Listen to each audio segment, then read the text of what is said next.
नमस्कार मित्रों, मैं हूं अवधेश कुमार।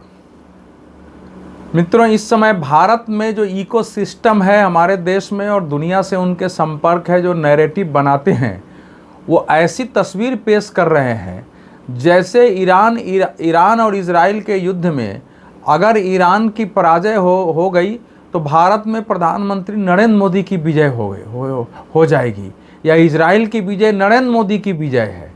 हमारे यहाँ इस प्रकार के नैरेटिव बनाए जा रहे हैं जैसे वो लड़ाई इजराइल और ईरान के बीच नहीं, ये लड़ाई नरेंद्र मोदी और ईरान के बीच हो। यह शर्मनाक है और ऐसे मानसिक रोगियों के लिए कोई भी शब्द प्रयोग करना मुझे लगता है वो छोटा पड़ जाएगा। मैं इस पर आपसे बात करूंगा, लेकिन इस समय की जो आप जरा युद्ध के बारे में देखिए। हमारे देश में एक वातावरण ये बनाया गया है कि ईरान इजराइल पर हावी हो गया है। ईरान की हजारों मिसाइलें ईरान पर बरस रही हैं, तेल अभी बर्बाद हो रहा है, ईरान इजराइल को घुटने टेकने को मजबूर कर दिया है। इस प्रकार से सोशल मीडिया पर बयान है कि 86 वर्ष के एक बूढ़े शेर आयतुल्लाह खमेनी ने इजराइल को, अमेरिका को, सबको जो है घुटने टेकने को मजबूर कर दिया है। अब आप देखिए क्या स्थिति हो रही है। क्या यही सच है? कोई एक किसी आकाश से गुजरते हुए एक विमान की तस्वीर या वीडियो दिखाया जाता है ताकि उसके अंदर से लिया गया ये वीडियो है, और आकाश से देखो किस ढंग से ईरान ने हजारों की संख्या में मिसाइलें छोड़ी हुई है। कहीं दिखाया जाता है कि किसी देश के लोग कोई जश्न मना रहे हैं, ऊपर से ईरान का मिसाइल गुजर रहा है तो लोग खुशी से ताली बजाने लगते हैं। क्या सच्चाई यही है? अगर सच्चाई यही है तो मैंने आपसे 2 दिन पहले भी इस विषय पर बात की थी और एक प्रश्न उठाया था कि ये सारे लोग केवल एक बात का उत्तर दे दें कि अभी तक ईरान ने इजराइल के किसी भी बड़े सैन्य अधिकारी को मारने में सफलता पाई है।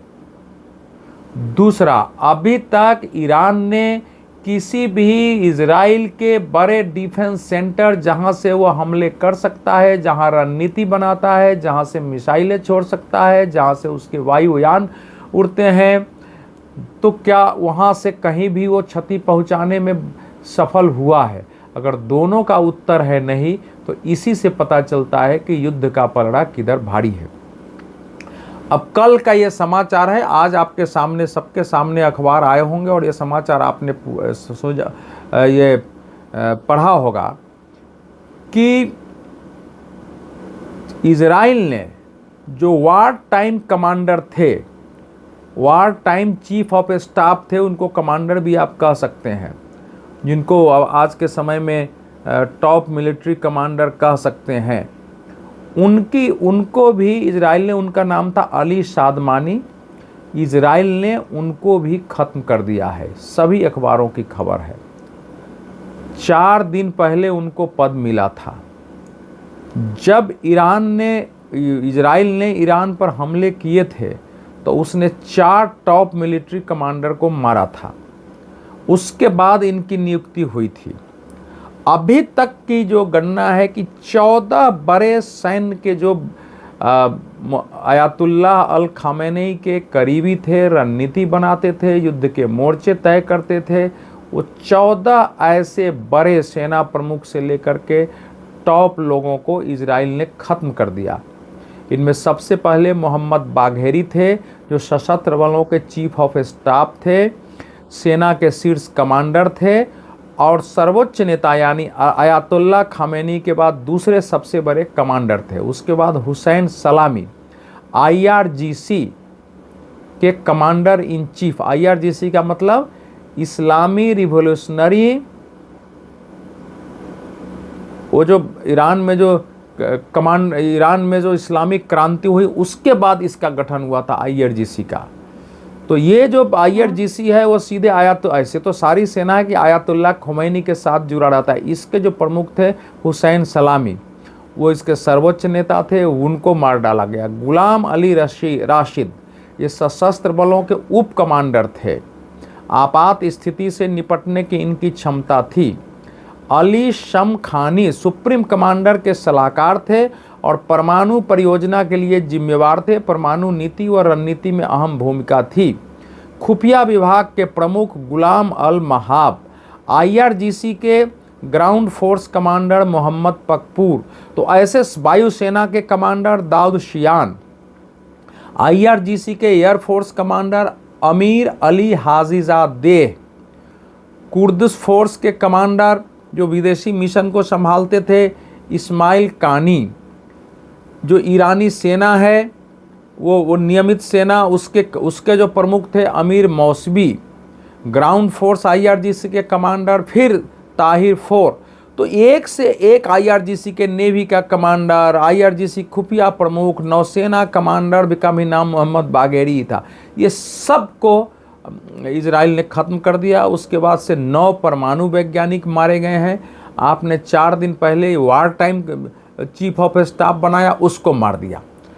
अब जो बेंजामिन नेतन्याहू इजराइल के प्रधानमंत्री हैं, अगर उनका बयान आपने सुना होगा, उन्होंने ये कहीं नहीं कहा है कि हमारा युद्ध ईरान के विरुद्ध है। वो बोल रहे हैं कि हम ईरान की जनता के विरुद्ध नहीं है, ईरान की जनता ये समझ ले, और इसीलिए वो कहीं भी ऐसी जगह हमला नहीं कर रहे हैं जिससे ज़्यादा सिविलियन मारा जाए। जो ईरान का हमला आप देखेंगे तो वो शहरों पर सिविलियन एरियाज़ में हो रहा है, और इस कारण लोगों को वहाँ से पलायन करने की नौबत आई है। तो दोनों में ये, दोनों की रणनीति में, दोनों के आक्रमण में ये गुणात्मक अंतर है, जिसको जो समझेगा उसको समझ में आ जाएगा कि युद्ध का पलड़ा किधर भारी है। ईरान के विदेश मंत्री का कल बयान भी था कि वो मध्यस्थता हो तो वो समझौता करने को तैयार हैं। ये बयान ऐसे नहीं आता है। अब ईरान ने क्या किया है वहाँ लेटेस्ट, ईरान ने जितने सरकारी अधिकारी उनके बॉडीगार्ड हैं उनको जो है संचार उपकरणों या नेटवर्क से जो जुड़ा हो ऐसे उपकरणों के उपयोग करने पर को प्रतिबंधित किया है। सीमित प्रतिबंध है। इसमें मोबाइल है, स्मार्ट घड़ी है, फ़ोन है, लैपटॉप है। अब इस सब को किया है क्योंकि आपको याद होगा कि पिछले वर्ष जब लेबनान के विरुद्ध कार्रवाई कर रहा था इजराइल, तो लेबनान में ज़्यादा से ज़्यादा सब पेजर का प्रयोग करते थे। एक ही दिन में हजारों पेजर में विस्फोट होने लगे थे, और उनके पेजर के विस्फोट से कितनी क्षति पहुंची थी और घबरा गए थे, पूरे संचार को रोकना पड़ा था। तो यही डर इस समय ईरान के अंदर फैला हुआ है। अब आप कल्पना कर सकते हैं कि अगर ईरान के सेना के अधिकारी, सरकारी अधिकारी, शीर्ष लोग नेटवर्क का यूज़ नहीं करेंगे, मोबाइल का यूज़ नहीं करेंगे, स्मार्ट घड़ी नहीं यूज़ नहीं करेंगे, लैपटॉप भी नेटवर्क से यूज़ नहीं करेंगे, तो आप सोचिए क्या स्थिति हो, कैसे कम्युनिकेशन जाएगा। इससे पता चलता है कि पलड़ा किसका भारी है, किसका कमज़ोर है।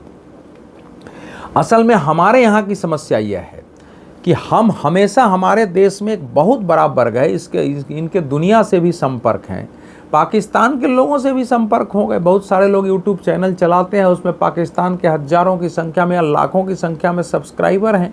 तो ऐसे लोगों का पता नहीं कहाँ से अजीब अजीब ढंग से दिमाग में आ रहा है। और आपने एक घटना घटी कि ईरान की जो टेलीविज़न है, ईरान के टेलीविज़न पर एक महिला एंकर बोल रही हैं कि हमको अल्लाह हमारी रक्षा करता है और हमारे ऊपर बम गिर ही नहीं सकता है, वो बोल रही है अपना। उसी समय एक बम गिरता है और प्रसारण रोक के उस एंकर को भागना पड़ता है। उसका वो वीडियो था, वो दुनिया भर में चला, सभी टेलीविज़न में चला रहा। अब दूसरे लोगों की समस्या ये हो गई कि भैया आप ये क्यों चला, बाद में तो टेलीविज़न चला है। भाई ऐसा कभी होता है क्या न्यूज़ में कि एक कोई वीडियो आ गया है तो लोग आगे इंतजार करते हैं कि आगे पहले देखते हैं। एक घटना घट गई है कि 5 घंटे, 6 घंटे, 7 घंटे बाद इजराइल का टेलीविज़न चलता है कि नहीं चलता है। जब चलेगा, अगर फिर से चलाने की कोशिश किया तब हम इसको चलाएंगे। ऐसे दुनिया में होता है क्या? उसका अर्थ इतना ही था कि आप अपने जो न्यूज़ सेंटर्स हैं, जहाँ से जनता को आप संबोधित करते हैं, मिलते हैं, उनकी भी रक्षा नहीं कर पा रहे हैं। अब ये तो है नहीं, ईरान एक बड़ा देश है। चीन ने, उत्तर कोरिया ने, रूस ने बहुत जगह से उसने हथियार खरीद के रखे हैं, उसके अपने भी कैपेबिलिटी है, पैसे वाला देश है, 10 करोड़ से ज़्यादा की आबादी है उसके पास। तो वो ये तो नहीं हो सकता है कि वो ईरान को एक दिन में ध्वस्त कर देगा, और ये लड़ाई ईरान को ध्वस्त करने के लिए है भी नहीं। लेकिन आयतुल्लाह खमैनी के नेतृत्व में जो इस्लामिक क्रांति हुई, उनके नाम से क्रांति, इस्लाम के नाम पर जो क्रांति हुई, खासकर शिया इस्लाम के नाम पर, और जो धार्मिक नेताओं का, मजहबी नेताओं का वहाँ वर्चस्व स्थापित हुआ, और वहाँ से पूरे अरब में और दुनिया में एक कट्टरपंथ फैला, जिसने घोषित किया कि इजराइल को ज़मीन पर रहने का अधिकार नहीं है, जिसने कश्मीर को, जिसने बोस्निया हर्जेगोविना ऐसे क्षेत्रों को विवादास्पद मानते हुए इस्लाम की भूमि घोषित की थी। तो ये लड़ाई तो उस एक ऐसे आइडियोलॉजी के खिलाफ है जो झूठ फैलाया था, जिसने, वो मुसलमानों का भी हित ऐसी नहीं था, और उसने ईरान का भी कवारा किया है, दुनिया का कवारा किया है। अब आप सोचिए ना, कैसे लोग हैं कि आयतुल्लाह खुमैनी लगातार ये बोलते रहे हैं कि इजराइल को धरती पर रहने का अधिकार नहीं है। वहाँ के राष्ट्रपतियों को देख लीजिए, चाहे अभी जो राष्ट्रपति हों, इसके पहले राष्ट्रपति हों, ये सब के इतने बयान है कि इजराइल का नामो निशान धरती से मिटा के देंगे। तो एक देश का कोई नेता, सबसे बड़ा नेता, एक देश को नामो निशान मिटाने के लिए कहता है तो वो गलत नहीं है, उसके विरुद्ध बात नहीं होगी। और एक देश जो जीवित रहना चाहता है, उसको मालूम है कि ये दुश्मन हमको खत्म करना चाहता है, ये अगर ताकतवर हुआ तो हमारे देश का नामो निशान मिटा देगा, तो वो क्या करेगा? वो उसको खत्म करने की कार्रवाई नहीं करेगा। रणनीति तो यही कहती है ना कि भाई वो हमको मिटाए, उसके पहले हमें उसको मिटा देना चाहिए। अब हमारे भारत के लोगों में अगर एक कैरेक्टर डेवलप नहीं हुआ है तो ये समस्या हमारी है, हमारी तरह दूसरे नहीं सोच सकते हैं। अब आप देखिए, प्रधानमंत्री बेंजामिन नेतान्याहू इजराइल के, उनका बयान बिल्कुल स्पष्ट आ गया है।